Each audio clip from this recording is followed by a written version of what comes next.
The next speaker really needs no introduction. He, too, is homegrown. He was born and grew up here in Wesco. In 1972, he graduated from Wesco High School and went on to study biology at the University of Texas at Austin. He began his career teaching at his alma mater. In 2000, Dr. Alejandro earned the most prestigious degree of Doctorate of Philosophy in Educational Administration, again from the University of Texas at Austin. After 35 years of service to WISD-KWES as a teacher and administrator, Dr. Alejandro was officially named Superintendent of Schools on May 4th, 2012 by the Wesco Board of Trustees. As superintendent, Dr. Alejandro firmly believes that today's students are digital age learners who will be tomorrow's digital age workers, scientists, researchers, and developers. He believes that as educators, the dignity and privilege we bear is that of the responsibility towards our students. It is a responsibility of the highest regard.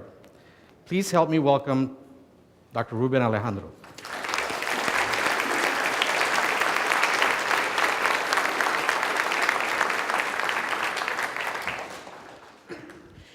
I guess we're going to have to go to Plan B, right? Because the projectors are off, so we have the PowerPoint presentation, but it'll only be seen in the back. So we'll work with it. First, well, anyway, you know what?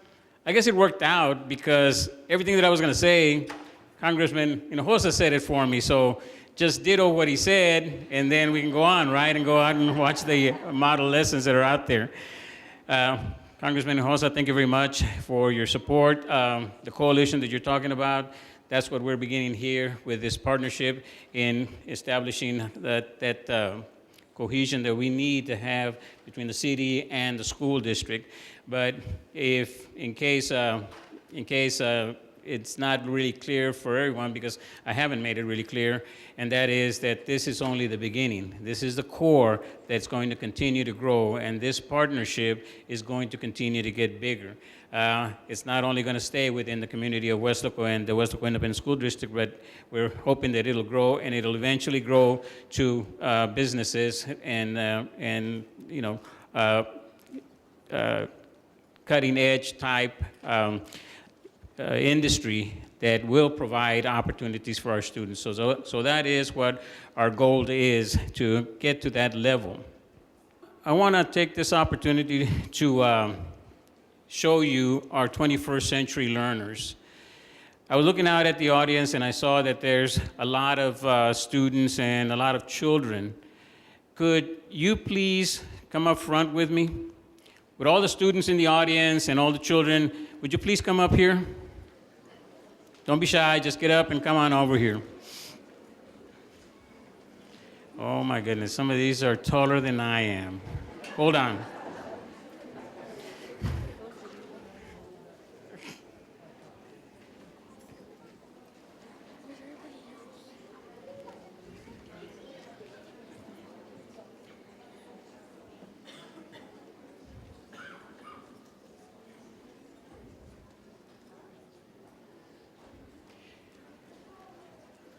We're going to be talking about 21st century learners.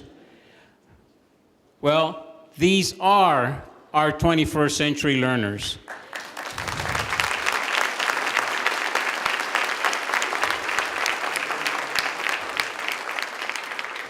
These are our children. These are our students. These are our future. This is what we are preparing for. This is what we are working for right now. Our 21st century learners, here now with us today. And these students and these children are who are going to create a better life, a better world for all of us. So I just wanted to show you why this initiative that we've got in the Wesco Independent School District is so critical and so important. Because we want every single one of these students to be highly successful for the rest of their lives. Until the day they decide to retire, we want to give them every single opportunity to succeed in whatever job they choose. We're not going to tell them to be doctors. We're not going to tell them to be lawyers. We're going to tell them be whatever you want to be in life, but you will be given the tools, the skills that are necessary to be successful. And that's what we're going to do at Weslaco ISD. I'm getting a little ahead of myself.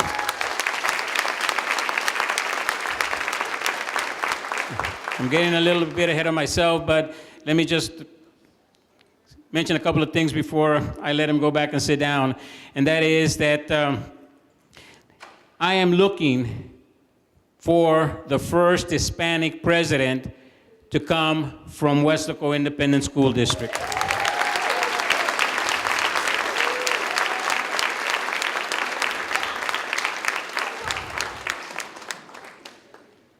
Nobel Prize winners will come from Weslaco Independent School District. Researchers that will save millions of lives will come from Weslaco Independent School District.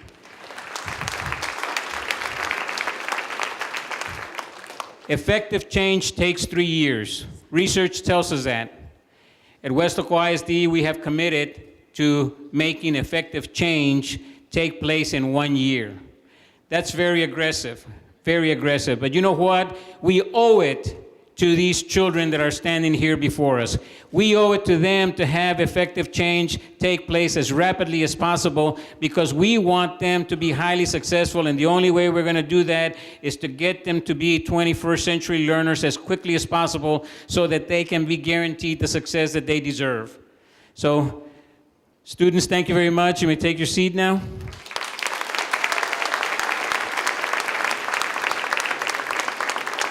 You know, they're getting pretty tall. It is kind of intimidating, so. Let's take a look at our 21st century learners. Okay, you just saw them, but I want to show you something else. Take a look at the screens over there.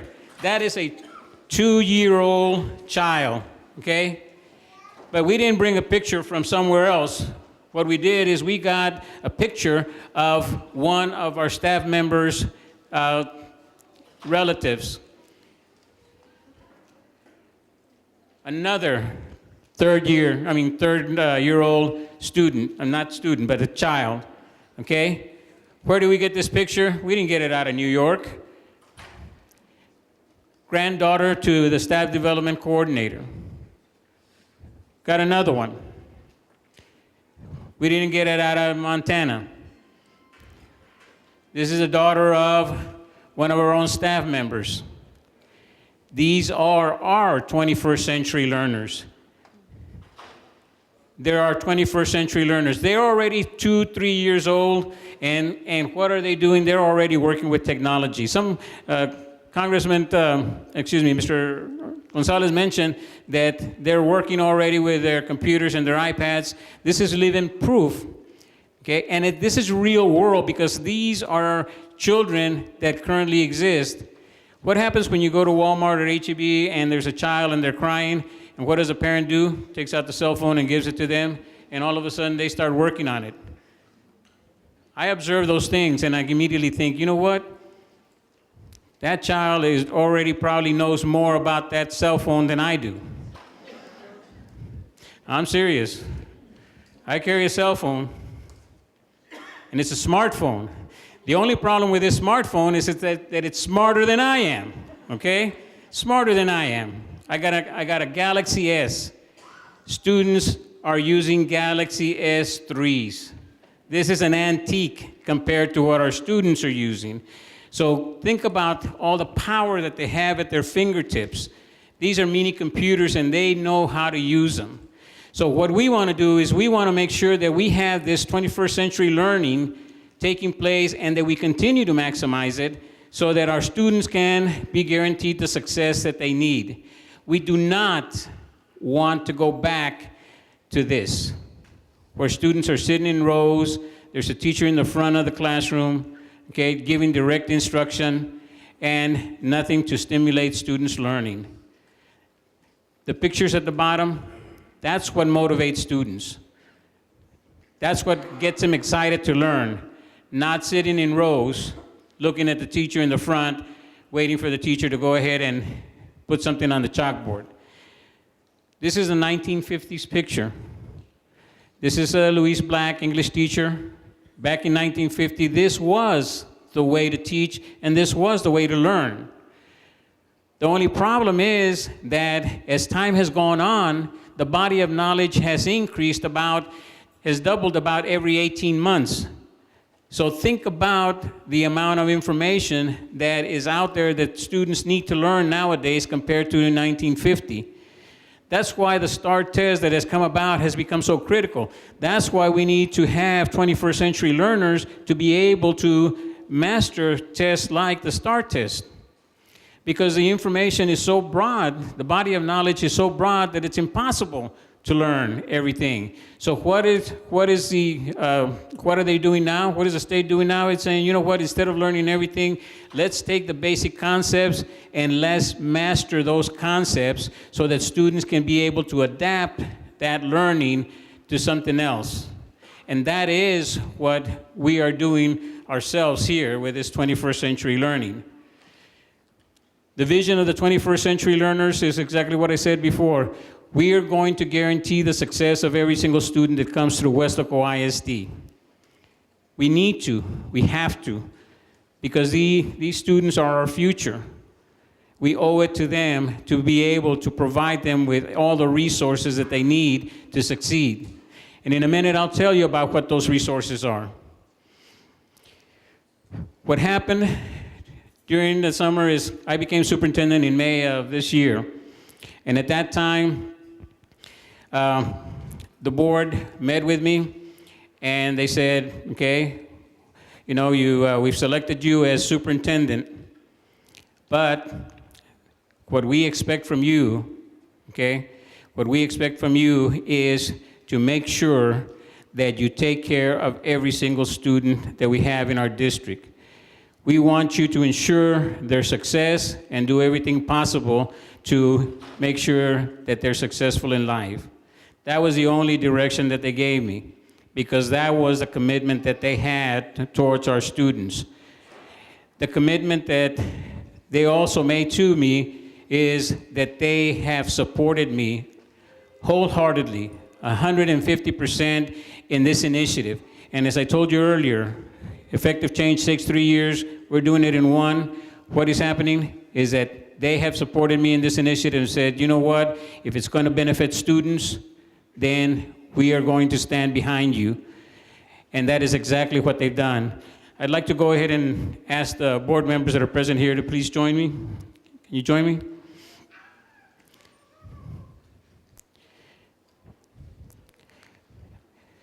Again, I want them to be here standing before me because, and unfortunately the other 3 board members were not able to make it, but the board members that are here, I just wanted you to see the individuals that supported me in this, that supported me and our staff in this initiative that we have. They have been behind us, and it has been very radical. It is a very radical move. It's a very radical initiative, and there's a lot of risk-taking. But we have seen, as you were walking in, you might have seen the club that has the rockets. They were launching rockets outside, okay? Think about it. These are little kids, and all they're doing out there is they're having fun. But you know what? While they're having fun, they're learning. And in a few minutes, you'll be able to go out there, and you're going to see some other technology in action. But I want to give the board members here present an opportunity to tell you about this initiative and what we're trying to accomplish. Thank you, Dr. Alejandro. I'd also would like to thank the students and the staff that came out tonight, and also thank you to all the community members that are here in support of where we're going with this vision. When we interviewed Dr. Alejandro back in March and April, we went through all the paperwork. He shared this vision with us, and it was the direction we wanted to go. We wanted to bring education back to the forefront as far as where Weslaco needed to be. We appreciate his vision. We appreciate him putting all of this together. Congressman, yes, we agree with you. The state cuts are very difficult to swallow, so just send the check directly from Washington to Weslaco ISD.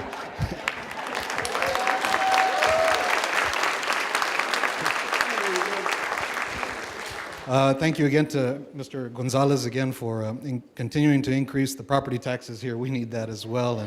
And Ms. Walker, Elizabeth Walker wasn't introduced, but Ms. Walker, thank you for representing the city here tonight. We appreciate what the city has done to continue to support education by bringing Dolores Huerta in last week with us. Si se puede. I mean, we all know that where we're going with this has to be student-centered. And that's why we believe in where Dr. Alejandro is going. And that's why we believe in what this district represents and what it means to the kids that are sitting next to you. So thank you, Dr. Alejandro, for your time and effort in putting this together. I'm not sure if anybody else would like to say anything, but I feel kind of guilty because every time we go somewhere, they make me talk, and they never say anything. But thank you to the gentlemen that are here and to those that are not present for believing in this, supporting it, and thank you again for coming out and supporting your children. Thank you. Thank you. Once again, it is that kind of support that has allowed me to be able to take the risks that we are taking with this initiative. And again, I don't want to seem redundant or repetitive, but it is a big risk that we're taking. But again, every day, every single day, I think about the students that we have, the ones that were up here, and every single one of our 17,400 students that we have. I think about every single one of them, and I think, you know what? It's all worth it. It's all worth it, all the obstacles that we have to overcome, because they are going to help make our district, our community, the success that it needs to be by them becoming successful. The initiative, the vision that we have, it started off with getting a group of administrators, whatever administrators were present during the summer, and we started to brainstorm, how are we going to make sure that we educate every single one of our students and make them highly successful? Well, obviously, it had to be digital.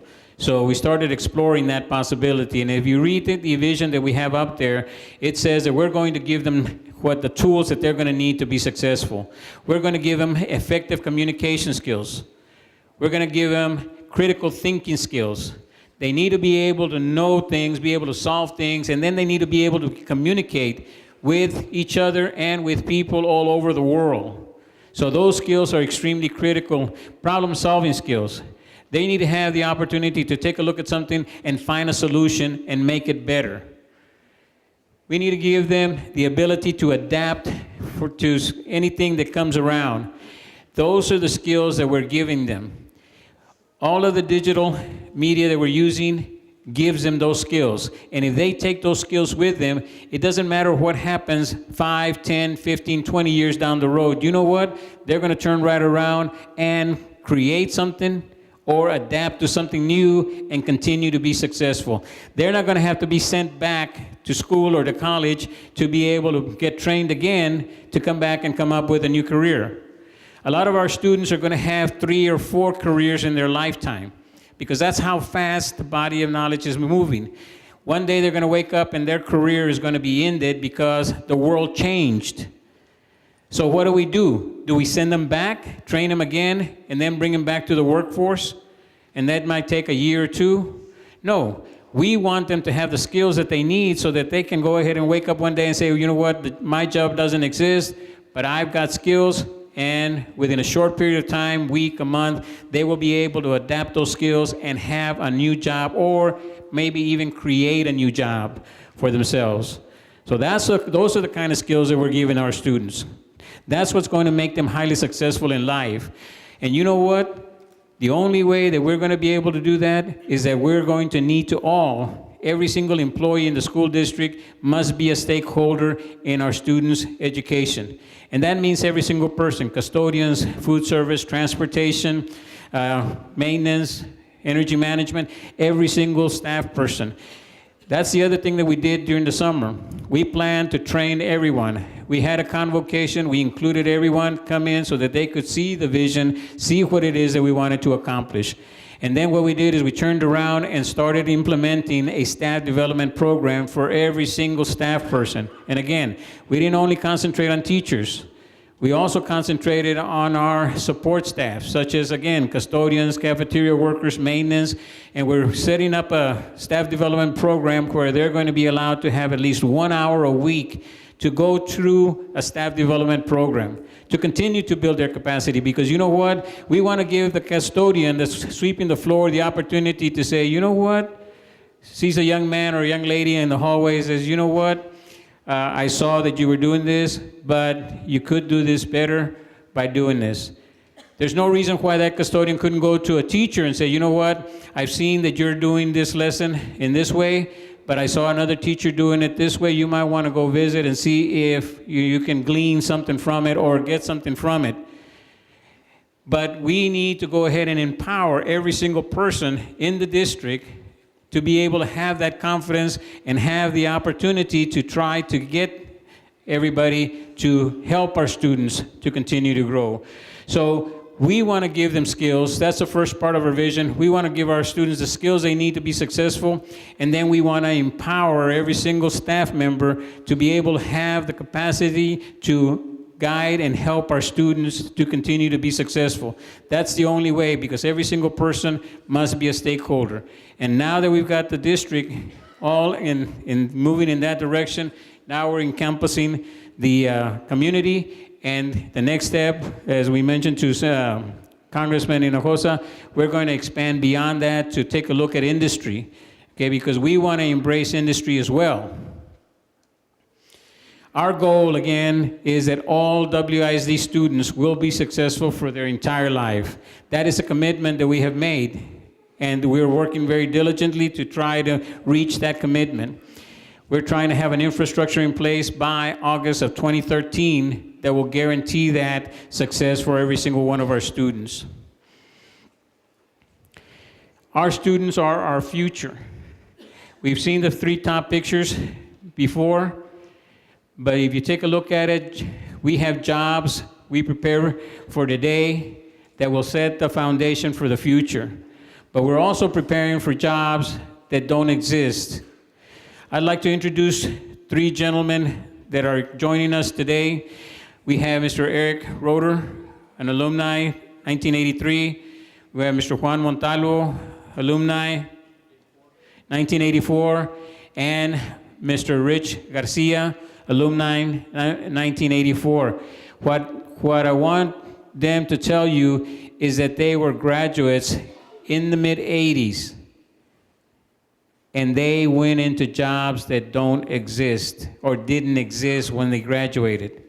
And this was back in the 80s. Think about our students in 2012. Like Congressman Hinojosa said, our timeline needs to be a little shorter in order to guarantee that. Gentlemen, would you join me? Hi, thanks for having us. Again, my name is Richard Garcia. I am the class of 1984. I currently live in San Francisco, and my buddies here also made a trip from out of state. I'll let them introduce themselves. But I think really the main thing I want to tell you is what the greatest thing here for me is just seeing the focus being on technology. The 3 of us, we don't use technology. We live it. We live technology. And as Dr. Alejandro said, when I graduated in 1984, a counselor, a teacher would have come up to me and said, you are going to be something called a web page developer, a web page programmer, and you're going to work for a company called Yahoo. And I would have said, I have no idea what you're talking about. And that was the case. So just a brief, my life basically. Graduated from here in 84. I'm Texas A&M graduate of 1988, class of 1988, engineering, electrical engineering. And in 1996, a buddy of mine from Westlake, Julius Paras, he and I met in San Francisco, and we had dinner, and I asked him, hey, you know, this is 1996. There's this thing called the web, this new thing called the internet. Do you know anything about it? And he said, yeah. I asked him, do you know how to make a web page? He said, yeah, I do actually. So he gave me this web page, and I started messing with it, and I was having so much fun putting this web page together that I found myself staying up till 3 or 4 in the morning messing with this, and that's passion. That's passion right there. And by 2006, I was the lead engineer on the Yahoo front page. So in case you didn't know, from 2005 to 2006, the creator of the Yahoo front page is from Weslaco. So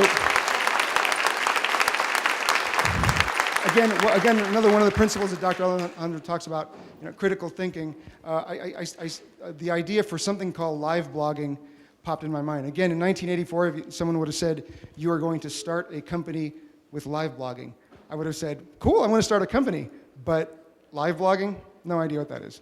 So after working 4 years at Yahoo, I created this. I had this idea for something called live blogging, and I pitched the idea to some very wealthy friends of mine. They said, it's a fantastic idea. Here's a lot of money. Go start a company. So that's what I did.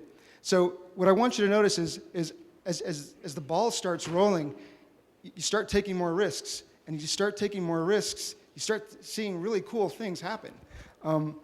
After that, I came back in 2010 and organized with my buddy here, Juan, the alumni band performance. Do you guys remember that? 2 years ago? Yeah, okay. So we put about 1,000 people on the football field, and that was really cool. And again, learning from that, and we just kept on creating and kept on creating. And then in April, Eric, my buddy over here, Eric, and I were on Facebook. We're just kind of talking. We've kept in touch since 1983. Well, since earlier, of course. And I wrote to him on Facebook chat. I said, hey, dude, I have this really cool idea. I have this idea that wouldn't it be cool to take a picture of ourselves in space? And not like a fake background of space. I mean like the real thing. And so we started talking. For the next 3 months, we started planning this out. We're both engineers, so or geeks, however you want to look at it.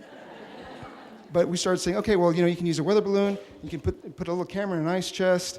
And, well, how are we going to find it? Well, you can use an iPad. Well, yeah, okay, iPad works, but what happens if the cell towers don't give a signal? So you get the idea. And we put our heads together. We really planned the heck out of this, and we got everything. We executed in one day, and we sent that balloon up. And I'm guessing you guys have seen pictures or the video of the balloon. And lo and behold, we created something really cool. And it's one of the reasons why we're back. We're actually going to do this Saturday again, except this time instead of pictures of us, it's going to be pictures of district students. So wish us luck. We're going to do that Saturday, and I'm going to turn it over to my buddy Juan Montalvo.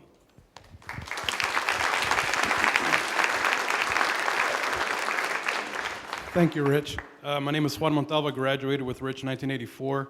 I joined the military. I put myself through college, Old Dominion University. I got a biology degree from Old Dominion. I also got a chemistry degree from Texas A&M Kingsville once I got out. How many of you guys got sick or had a headache back in the 90s? Pretty much everybody, right? How many had kids that got sick and had a fever? I don't know if you guys knew this, but if you guys took Advil or Tylenol, that came through me. Another Weslaco alumni in the pharmaceutical. We're making about 20 tons of acetaminophen and 20 tons of ibuprofen every day to help demand around the United States. Currently, I'm living in Boulder, Colorado. I work for a company called Hospira that makes chemotherapeutics for patients that have cancer. And it's something very dear to me. I just lost my wife to cancer. So she was taking my drugs. So I'm also working with technology with the new, thank you, the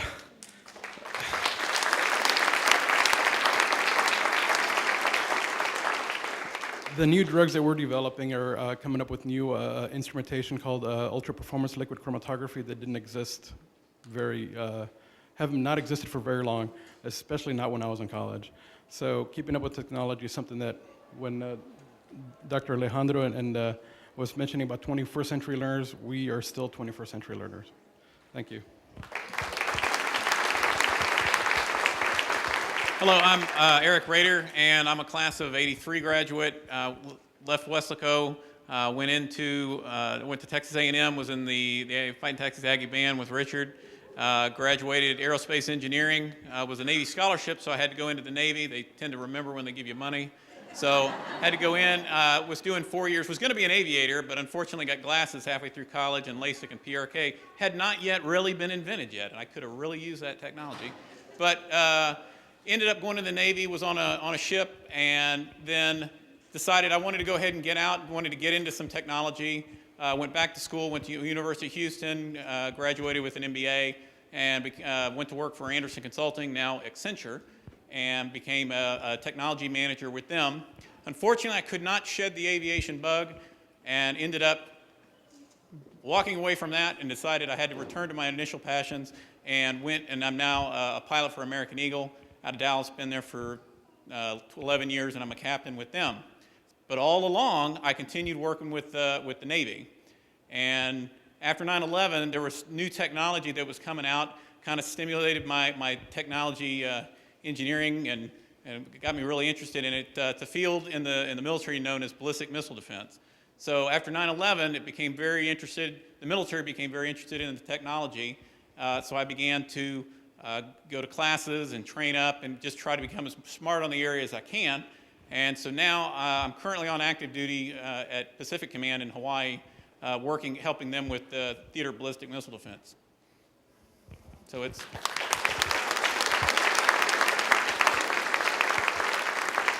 So it's not quite a web page, but at least we all sleep safely at night. So. Cool. So I think the last two things I want to say, something that we're both examples of, and again, what I love about your vision is once you start innovating, it really becomes addicting. It really does. And you know, I have an 11-year-old daughter. I know everyone here wants their children to innovate and just go big. So one last thing, Dr. Alejandro, please excuse us, but we actually have some pretty intense engineering problems to address for this balloon launch. So if you'll excuse us, we actually do need to go. Thank you very much. Thank you.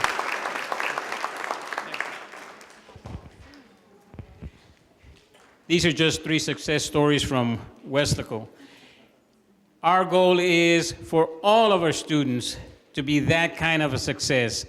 That's why this is so important. That's why we need to have this partnership. That's why we need to get together and do this, okay? And again, we want every single one of our students that goes through our school system, regardless of who they are, regardless of whatever label they have, we want them to be that kind of a success in life.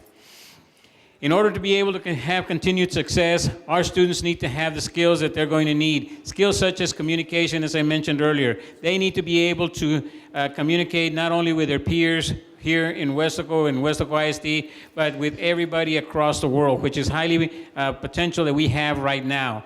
They need to have adaptability of those skills. They need to be able to adapt into different environments, to different conditions, to be able to solve problems. But in order to be able to solve the problems that they're confronted with, they need to have critical thinking skills, to be able to address the problems, look at the problems, and see a solution. One of the things that they didn't mention about the launch is that they do reverse engineering.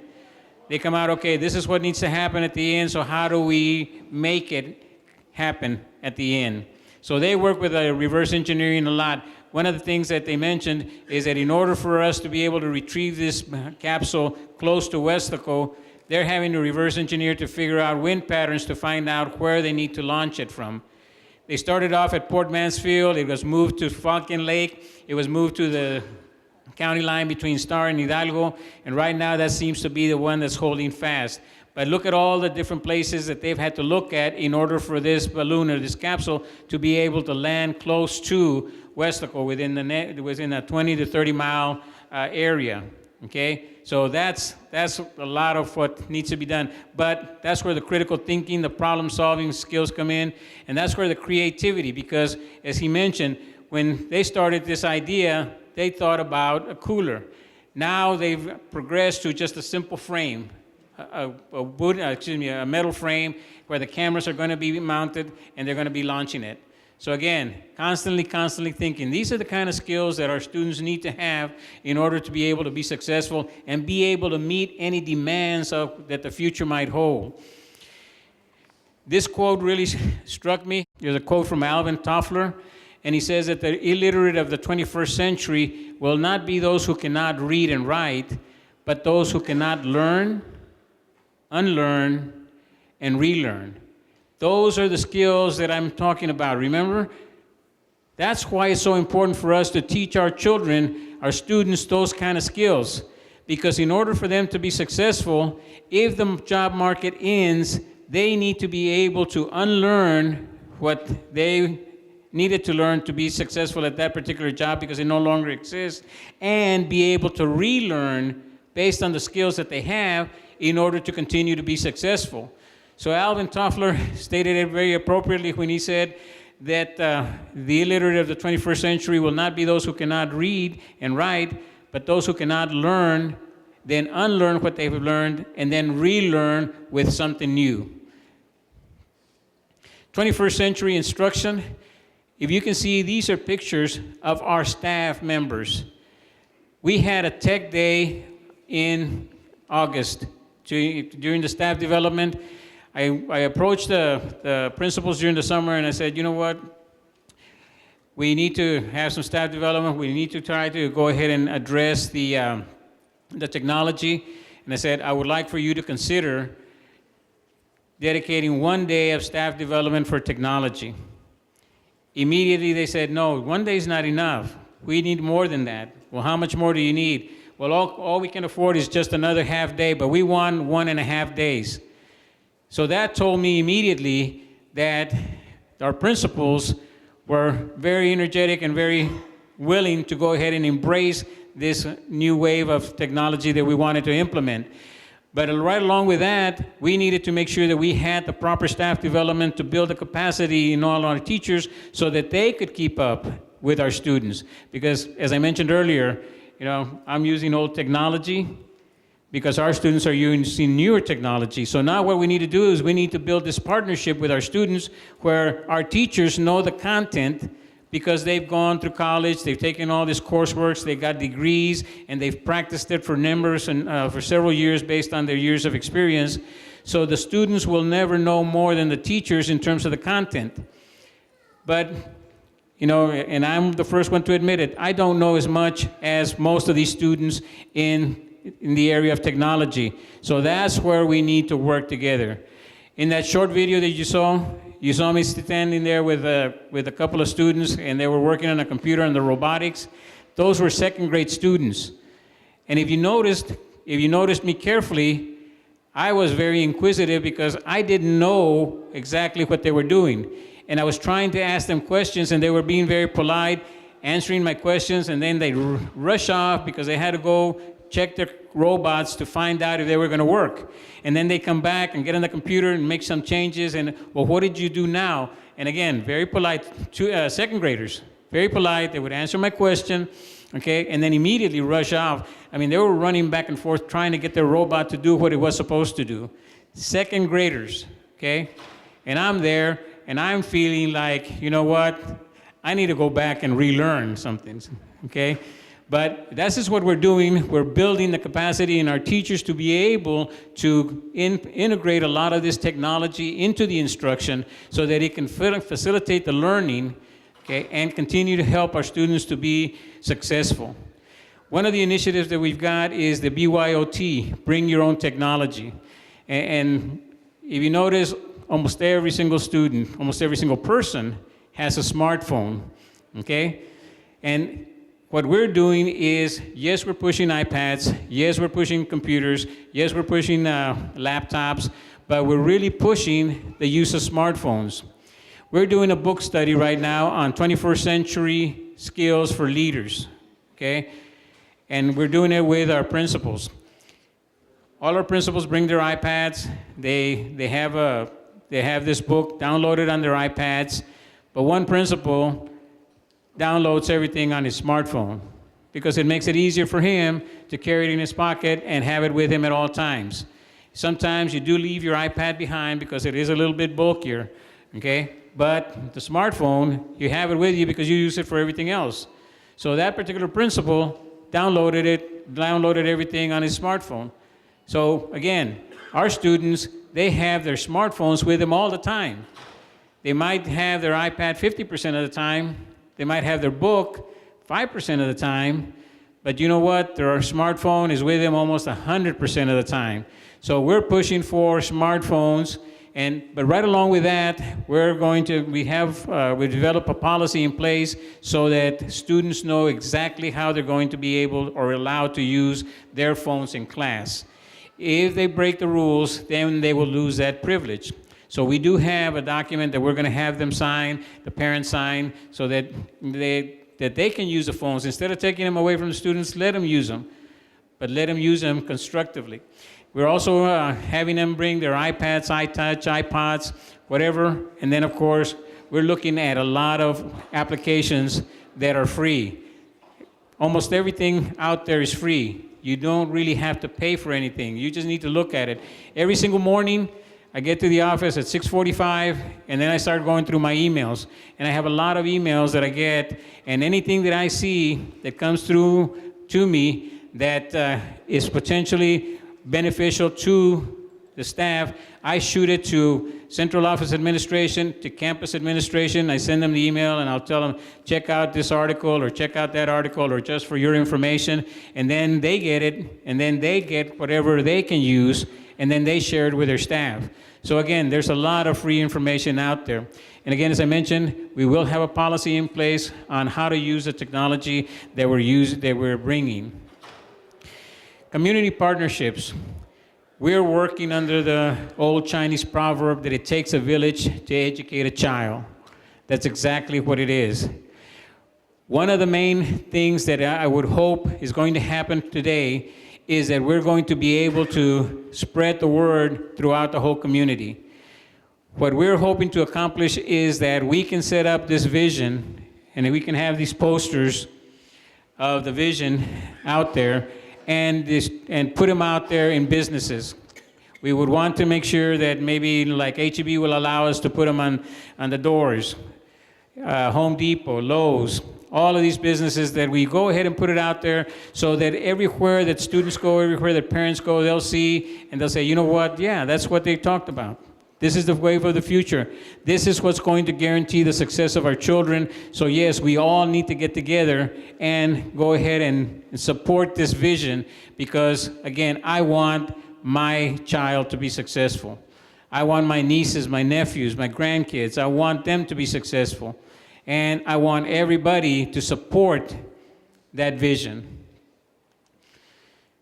This model is a little old. I developed it in 2004, and I call it the student impact model, because what it is that students are affected or they're exposed to three major things that impact their lives or have a major influence in their lives. One of them is school, the other one is their friends, and the other one is their families. How these three components interact in a student's life will determine the success of that student. But you notice that triangle that talks about all those is inside of that circle called the community. That's what this is all about. In order for these students to be successful, we need to have the family support. We need to have them working together with the schools. We need to make sure that the kind of friends that our children are interacting with are friends that are going to help them to continue to be successful, like the three gentlemen that were here. They became friends, and what kind of friendship was it? It was a very healthy friendship that helped them to feed off of each other and help each other to be successful. So all of these things, again, as I mentioned, are the ones that are going to impact the student's life. And again, I placed it in the circle of the community because the community will have some impact on this whole structure or the model of the student. Okay, contributions from the community. Again, we would want to have the community understand what the vision is and what we're trying to accomplish, and to help us share the vision, okay? Because the more people that understand what we're trying to accomplish, then the more support that we have for the education of our students. So we want to have every single person in the community promote the vision. We want to work with children on being responsible for using technology. They have a wealth of information on their fingertips, okay? Right now, Bill Gates is supporting something called gaming. And all that it is having students allowed the opportunity to play games on their smart devices, but games that are educational in purpose, okay? Not things that are destructive or accessing sites that are not appropriate, but allowing students to go ahead and play games that will keep them entertained, that will keep them actively engaged, but that are educational in purpose. We want to work with schools to promote 21st century learning. Again, 21st century learning, that's learning the skills that are going to be needed to help our students to be successful in life. Rich talked about the space capsule. Well, these are the students that were selected to go ahead and participate. And I'm going to tell you, with the format that was used, we had to really be careful with, because we wanted to make sure that we gave every single opportunity, every child an opportunity to participate, but we wanted to also make sure that the selection process was one that was not biased in any way. So what we did is we opened it up to everybody. And the second thing is, having a little bit of background in research, what I did is I said, you know what, I can utilize this essay that students are going to do to gather some information. So what they did is they had the essay, opened it up, and how can you use technology? How can technology help you to learn? And that was the question that they posed to the students. So the students wrote on that question, okay? And then they turned it in. The campus selected one student from each grade level, and then they turned those in to central office, and they put a code on them so that we wouldn't know who the student was. And then I had a team of staff administrators go ahead and review the essays. And then based on that, they made the selection. And then after that, they sent the code back to the campus so that they could find out the name of the students. And that's how the students were selected. Think about it. Astronauts have gone to space. Rich and Eric went out into near space. Well, at least their picture went out into near space. Weslaco ISD is going to be the only school in the world, okay, that is going to have their students out in near space. Weslaco ISD.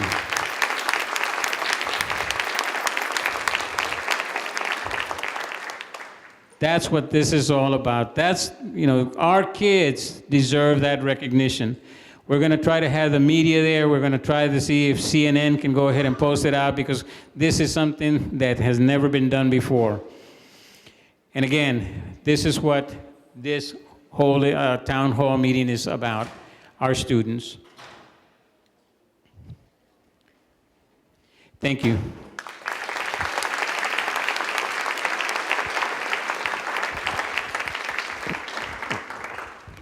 Thank you, Dr. Alejandro. Lastly, here we have stepping in on behalf of Mayor Miguel Weiss to join in our partnership with the community is Ms. Elizabeth Walker, the Secretary for the City of Wesco. Excuse me. I'm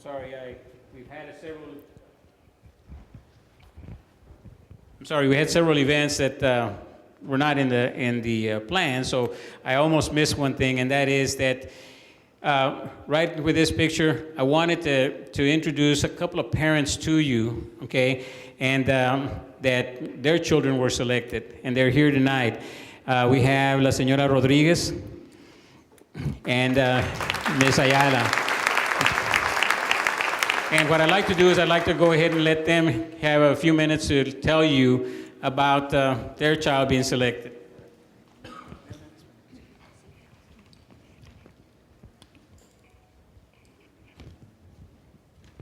Bien, buenas tardes a todos ustedes. Primero que nada quiero disculparme por expresarme en español. Creo poder expresarme mejor ya que este es mi idioma. Pues para mí es un honor en que me hayan invitado a este evento. Mi nombre es Alicia Rodríguez y estoy aquí para hablarles de lo importante que es para nuestros hijos que nosotros como padres los apoyemos en su educación y a participar con ellos en sus actividades escolares y fuera de ellas. Nosotros como padres es nuestro compromiso y responsabilidad motivarlos a seguir adelante, a participar y que todo salga de maravilla.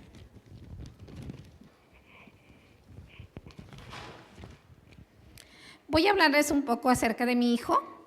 Su nombre es Jaime Andrés Rodríguez.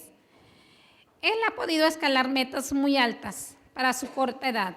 Digo altas porque apenas tiene 15 años. Es estudiante de la preparatoria WISD-KWES. Ha participado en diferentes actividades a nivel nacional, tales como en la organización del programa People to People.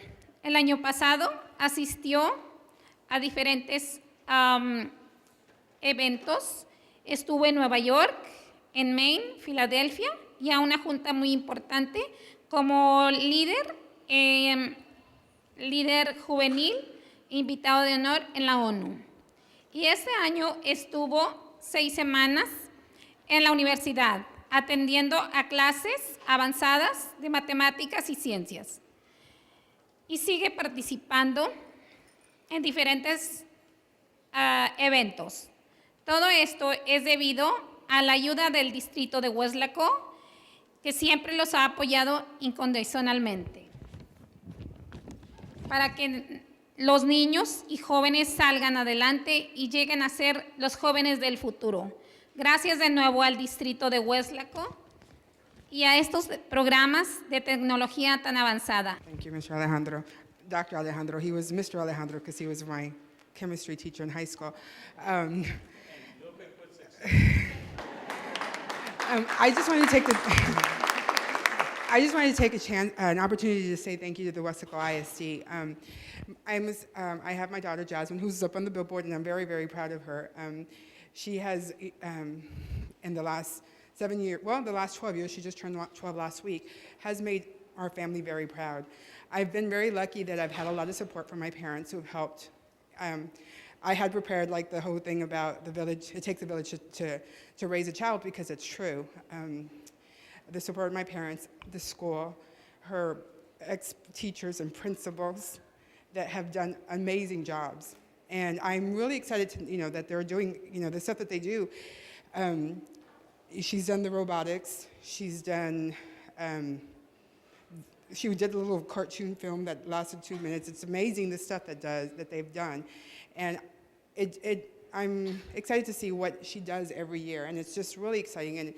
And I can't imagine back 25 years ago when I was in his class that we could do stuff like that. We were with Bunsen burners, and that's the stuff that we did with pencils and stuff. And it's really exciting just to see what she's doing. And I just want to thank the WESCO Independent School District, for the opportunity they're giving the kids to do stuff like this. And I know you guys want to go home, so that's it for me.